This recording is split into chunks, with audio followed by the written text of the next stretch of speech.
నమస్తే అండి, నేను రోజా. వైసీపీ అధికారంలోకి రావాలంటే వాళ్ళ దగ్గర ఉన్నటువంటి ఎజెండా ఏంటి, వాళ్ళ దగ్గర ఉన్నటువంటి స్ట్రాటజీ ఏంటి అంటే మొదటిగా కనిపించేది కూటమిని విచ్ఛిన్నం చేయడం. పవన్ కళ్యాణ్ గారిని, చంద్రబాబు నాయుడు గారిని, నారా లోకేష్ గారికి ఒక బ్రేక్ తీసుకోవాలి. అంటే పవన్ కళ్యాణ్ గారికి, చంద్రబాబు నాయుడు గారికి, నారా లోకేష్ గారికి, పవన్ కళ్యాణ్ గారికి ఒక బ్రేక్ తీసుకోవాలి.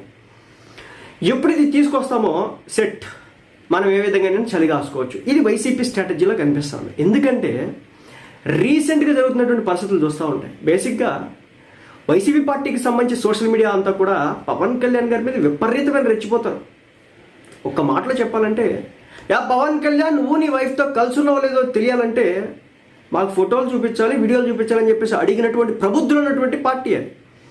ఇప్పుడు నేను ఇదంతా ఎందుకు చెప్తున్నానంటే, పవన్ కళ్యాణ్ గారి మీద సింపతి అది వైసీపీ దగ్గర నుంచి గత కొన్ని రోజులు, గత కొన్ని పోస్టులుగా వస్తున్నటువంటి వార్తలు